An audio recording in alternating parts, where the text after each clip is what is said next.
Hi, Tony DeWitt here, Missouri appellate attorney and a guy who likes to make the law make sense on YouTube. Today we're going to talk about the 4 things about traffic stops that I just don't understand in terms of people's behavior.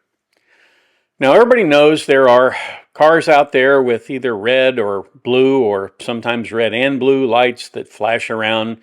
And when you see those in your rearview mirror, you know you're probably not going to have a great day.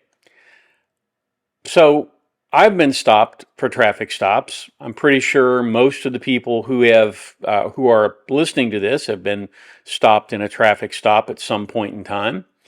And most of us, when we go to a traffic stop, we wind up either getting a warning or a ticket. That's really about all the level of interaction we ever have because most of us are law-abiding people. There are a few people out there who are not so law-abiding, and those are the ones whose behavior I really don't understand. So, assuming that you are in a state where marijuana possession is illegal, riding around with marijuana, or any other drug for that matter, in your car is stupid. It ought to be don't pass go, don't collect $200, go straight to jail. Because if you have it out there, there's a good chance that if it's in your car, you've been using it. If you've been using it while you're driving, you've put the motoring public in danger. Now, I know you don't think that because everybody thinks that they're actually a better driver when they've had a couple of beers or some marijuana, whatever it is. But the fact is you're impaired. You just don't have the level of awareness to know that you are impaired or how badly you are impaired.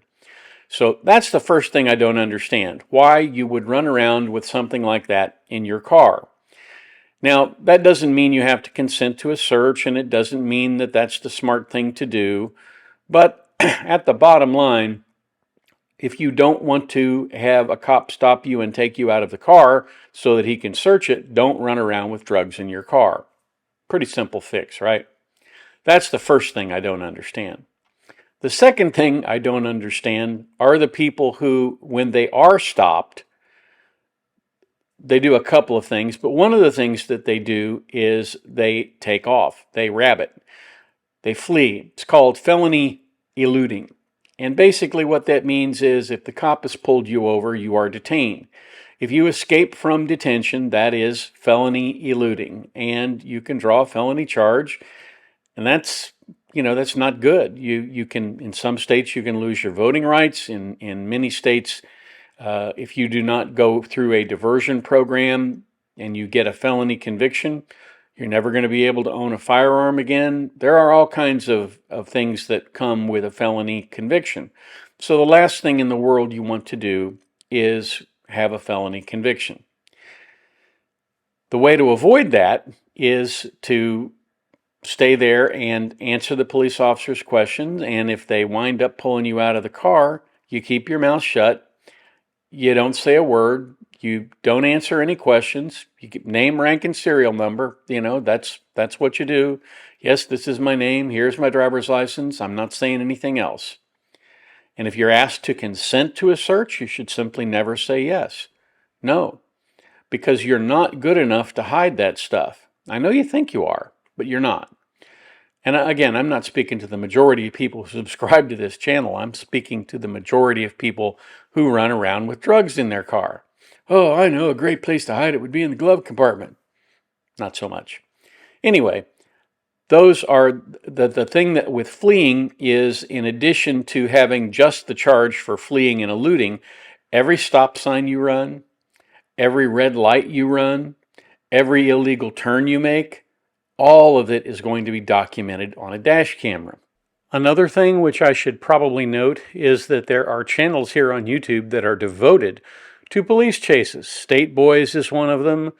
There are several others. Apparently, both the Florida Highway Patrol and the Arkansas State Police it's very easy to get their dash cam videos. You can simply request them with a Freedom of Information Act request under the state law there.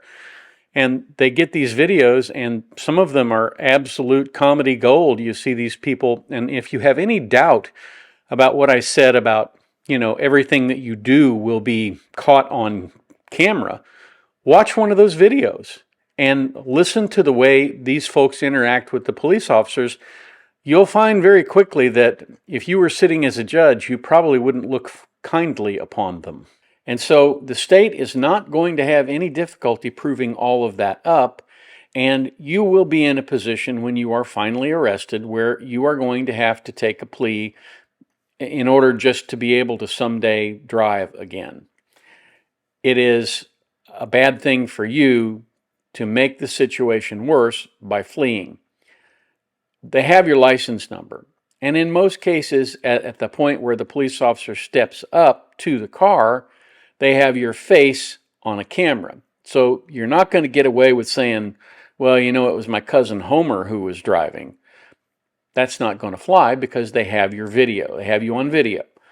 So again, it doesn't make a lot of sense, in my opinion, to have a situation where you make yourself a felon by running away. Now, here's the other thing that just kills me, and that is arguing with the police officers and thinking that you know more about how a police officer should conduct a traffic stop than they do.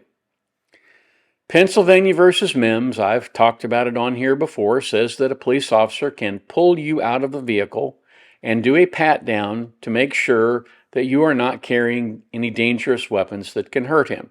It's for officer safety. Now, those of us who practice in the legal field know that officer safety is often used as a ruse, and it's used incorrectly, and it's abused by many police officers. But you are not going to change the officer's mind by arguing with him at the side of the road. You simply take notice of all of the things that are out of whack, and you tell your lawyer about them later, and the lawyer can use them to either get the charges dismissed or something else. The bottom line is, arguing with the cop and saying silly things like, you can't tell me to get out of the car. Well, yeah, they can. They can tell you they can tell you you have to get out of the car. And if you don't get out of the car, as we've seen before on this channel, they can pull you out of the car. And they can destroy your car in the process. That's just the way this works. And no, they're not going to pay the damages because you refused to get out of the car. You refused to follow a lawful order. Again, the place to argue with the cops about what's going on, why you were stopped, whether it's a valid stop or not, all of that, the place to argue with it is in the courtroom.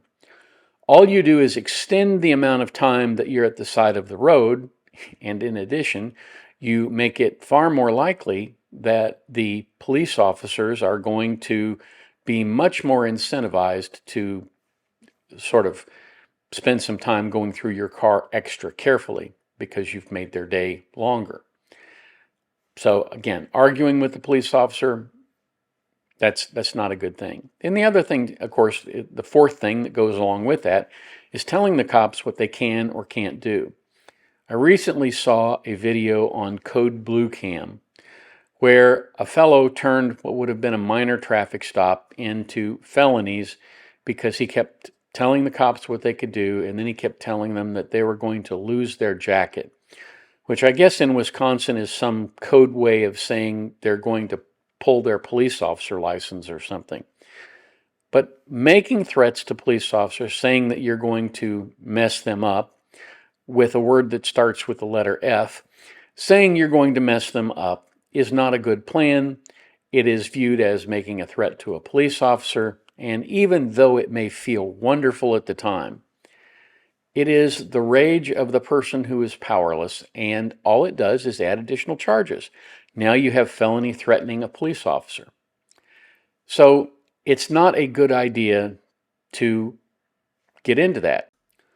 Part of this arguing with the police officer, and this has come about ever since the George Floyd incident, is to scream that you're not getting out of the car because you're afraid, or demanding that somebody call a supervisor because you're afraid.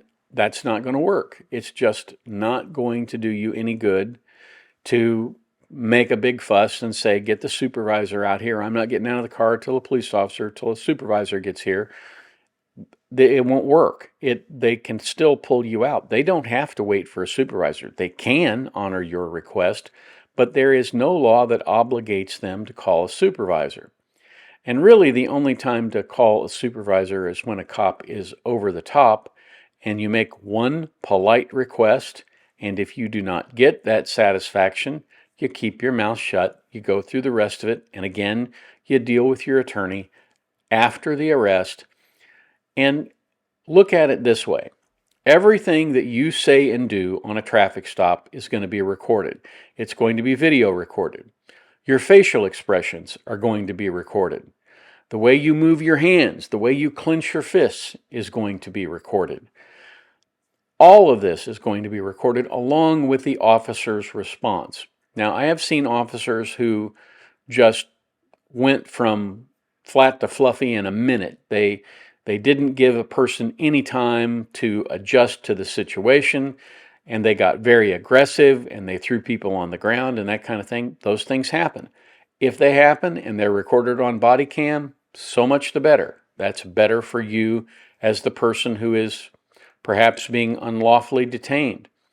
And lawyers have absolutely no problem with, getting your rights vindicated in a courtroom. And sometimes that can result in damages. Many times it doesn't, but sometimes it can. In Florida, particularly in the Orange County, Orlando area, Orange County and Osceola County, their sheriff's departments there have been hit with a number of very significant lawsuits recently for excessive force and, among other things, just reckless driving. One sheriff's officer allegedly pulled out and hit a motorcycle driver, or motorcycle rider, who was just in his lane, minding his own business. But he relied on his mirrors. He didn't check back over his shoulder like he should have, and as a result, there was a crash. The guy was really badly injured. It was a $20.3 million verdict. So again, lawyers are there to help after the situation, but they can't make it better if you make it worse to begin with. So again, my suggestion to you, because I can't give you legal advice unless you're in Missouri, and in Missouri you could certainly take this as legal advice, don't make the matters worse. Cooperate. Don't answer substantive questions. You have to answer questions like name and birth date, and if asked, your driver's license number. You have to provide ID if you have it. You don't ever want to give a false name, nothing like that. Deal with the issue at the point. Be polite. On the body camera, it should look like they're arresting Gandhi. And as a result, when you get into court, you don't have to explain to the judge why you questioned the legitimacy of every police officer's parentage and suggested that they perform a series of unnatural and highly specious acts upon themselves. I would suggest that, again, at the end of the encounter, you tell the police officer, thank you for being nice. You're wrong, but you're still nice. Thank you for being nice, and move along. Again, what you are doing is setting the stage for the people who will look at this later and will adjudge your character based on your actions. That's my suggestion today for people who do wind up getting into a traffic stop. That's what I have for you today. We're hopefully going to enter the age of trials again after the first of the year. I'm looking forward to that. Hope you all had great holidays. Hope you're looking forward to a peaceful, calm New Year's Eve. And catch me down here at the beach next time.